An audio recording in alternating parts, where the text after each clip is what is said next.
y absolutamente criminal, sangrienta.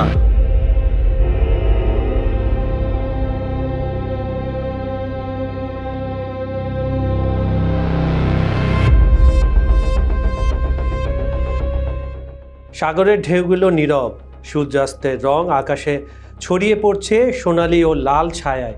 ক্যারিবীয় তটের নীরবতা যেন সময়কে থামিয়ে রেখেছে, কিন্তু এ শান্তির আড়ালে লুকিয়ে আছে অদৃশ্য উত্তেজনা। দূরে বিশাল রণতরী ধীরে ধীরে পাড়ের দিকে এগিয়ে আসছে, যেন আগমন ঘটাতে চায় কেবল সামরিক শক্তি নয়, রাজনৈতিক প্রভাবও। ভেনেজুয়েলার রাস্তায় মানুষজন অপেক্ষা করছে খাবার, বিদ্যুৎ, পানি, এমনকি নিরাপত্তার জন্য। শহরগুলো যেন নিঃশব্দে প্রশ্ন করছে, আমাদের ভবিষ্যৎ কোথায়? আর এই ক্ষতিগ্রস্ত রাষ্ট্রের গোপন কোণগুলোতে রাশিয়ার চোখ তৎপরভাবে ঘুরে বেড়াচ্ছে। সামরিক উপদেষ্টা, প্রযুক্তি সহায়তা, রাজনৈতিক কৌশল সবই এখানে জমেছে, যেন বিশ্বমঞ্চ একটি নতুন খেলায় ঘড়ির কাঁটা এগোচ্ছে। এই গল্প শুধু একটি দেশের বিপর্যয় নয়, এটি শক্তির খেলা, কূটনীতিক চাপ আর ভবিষ্যতের অনিশ্চয়তার প্রতিচ্ছবি। সূর্য অস্তাচল ঘটছে, কিন্তু ঝড়ের আগে সবকিছু এখনো অপেক্ষমান। সাগরের ঢেউয়ের উপর সূর্যাস্তের রং মিশেছে গোলাপি আর সোনালিতে। ক্যারিবীয় তটের একেবারে দূরে ইউএসএস ধীরে ধীরে পাড়ে এগিয়ে যাচ্ছে, কিন্তু এই শান্তি শুধুমাত্র পৃষ্ঠতল। ভেতরের রাজনীতি, কূটনীতি এবং শক্তির লড়াই এক অদৃশ্য যুদ্ধের আভাস দিচ্ছে। খবর সংযোগের বিহাইন্ড দ্য সিনে আজ আমরা যুক্তরাষ্ট্র ভেনেজুয়েলার সমস্যায় কিভাবে রাশিয়া প্রভাব খাটাচ্ছে, আমি কাজল হায়দার আপনাদের সঙ্গে নিয়ে সেটা খুঁজে বের করার চেষ্টা করব। আশা করি সঙ্গে থাকবেন। চলুন তাহলে শুনে আসা যাক। ভেনেজুয়েলার রাস্তায় মানুষের ভিড়, মানুষজন খাবারের জন্য অপেক্ষা করছে। পাম্পে লম্বা লাইন, বিদ্যুৎ চলে গেছে, গ্রোসারির দোকানের দাম আকাশ ছুঁয়েছে। হুগো চাভেজের সেই স্বপ্ন, সামাজিক ন্যায়, দেশীয় সম্পদে নিয়ন্ত্রণ আজ যেন ধ্বংসের মুখে। এদিকে রাষ্ট্রের দুর্বলতা বিদেশিদের জন্য এক সুযোগ সৃষ্টি করে দেয়। মার্কিন যুক্তরাষ্ট্র নিজস্ব স্বার্থে হস্তক্ষেপ করছে নিষেধাজ্ঞা আর কূটনীতিক চাপের মাধ্যমে। কিন্তু এই জটিল পরিস্থিতিতে রাশিয়াও তার পদচিহ্ন রেখে যাচ্ছে। পুতিনের রাশিয়া কখনো সরাসরি যুদ্ধের মধ্যমণি হিসাবে হস্তক্ষেপ করে না, এক্ষেত্রেও তাই হচ্ছে। তাদের কৌশল বরাবরই সূক্ষ্ম এবং লক্ষ্যভিত্তিক। তারা জানে শক্তি প্রদর্শনের মাধ্যমে প্রভাব বিস্তার করা যায়, সরাসরি সংঘাত ছাড়াই। ভেনেজুয়েলা এই নীতি স্পষ্টভাবে দৃশ্যমান হচ্ছে।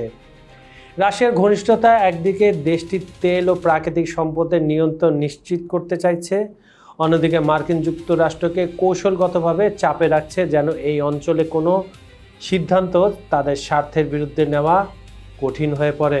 এটা শুধু রাজনৈতিক প্রভাবই নয়, রাশিয়া তার সামরিক উপস্থিতি ধীরে ধীরে দৃশ্যমান করছে। দেশটির সামরিক উপদেষ্টা, প্রযুক্তি বিশেষজ্ঞ এবং নিরাপত্তা বাহিনী ক্রমশ ভেনেজুয়েলার বিভিন্ন গুরুত্বপূর্ণ স্থানে দেখা যাচ্ছে। রাশিয়ার যুদ্ধজাহাজ, বেসরকারি ও সরকারি ড্রোন, এমনকি কিছু বিমান ঘাঁটি যেন পুরো অঞ্চলটিকে ঘিরে ফেলেছে। ভ্রাম্যমাণ বিমান ঘাঁটির কথা বলছি, ফ্লিটের কথা বলছি। আর প্রতিটি পদক্ষেপই প্রশ্ন তোলে, তারা কি সত্যি কেবল সহায়তা দিচ্ছে, নাকি আসলে শক্তির ভাষা ব্যবহার করে রাজনৈতিক প্রভাব বিস্তার করে যাচ্ছে। এই উপস্থিতি শুধু সামরিক বা কূটনীতিক নয়, এটি মনস্তান্ত্রিক ও স্থানীয় সরকার ও জনগণের উপর নির্ভরতা সৃষ্টি করে। সংকটকে কাজে লাগিয়ে রাজনৈতিক দিক নির্দেশনা তৈরি করা। ভেনেজুয়েলা যেন একটি নতুন কৌশলগত বোর্ডে রূপান্তরিত হয়েছে, যেখানে প্রতিটি পদক্ষেপ, প্রতিটি জাহাজ, প্রতিটি সেনা মোতায়েন রাশিয়ার দূরদর্শী কৌশলের অংশ। নেটওয়ার্ক মিডিয়ার স্ক্রিনগুলো এক এক করে জ্বলছে, লাল সতর্কবার্তা, ব্রেকিং নিউজ ট্যাগ আর নানা বিশ্লেষণ চিত্র।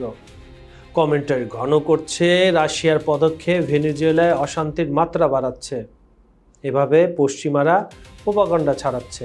মার্কিন যুক্তরাষ্ট্র এবং ইউরোপীয় দেশগুলো এটিকে স্পষ্টভাবে প্ররোচনা হিসাবে দেখছে, যেটা আমি কিছুক্ষণ আগেই বললাম। আপনি যদি আপনার চোখটাকে ধীরে ধীরে মানচিত্রের উপর জুম করেন, তাহলে দেখবেন বিভিন্ন দেশের পতাকা হালকা দুলছে, যেন প্রত্যেক দেশ নীরবে ভাবছে কি ভাবছে, আমাদের পরবর্তী পদক্ষেপ কি হবে। জাতিসংঘের প্রতিনিধিরা কনফারেন্স টেবিলে বসে হালকা চাপের সঙ্গে কথা বলছেন। একের পর এক কণ্ঠে উদ্বেগ। এই সংঘাত শুধু ভেনেজুয়েলাকে নয়, পুরো ক্যারিবীয় অঞ্চলের স্থিতিশীলতাকে ঝুঁকির মুখে ফেলতে পারে। তাদের চোখে আশঙ্কা, কিন্তু সঙ্গে আছে কূটনৈতিক পরিমাপের সতর্কতাও। আর এদিকে চীনের অবস্থান আরও জটিল। একদিকে তারা বলছে নিরপেক্ষ থাকাই শ্রেয়, আর অন্যদিকে বাণিজ্য ও বিনিয়োগের লেনদেনের সূক্ষ্ম রেখা ধরে রাখছে।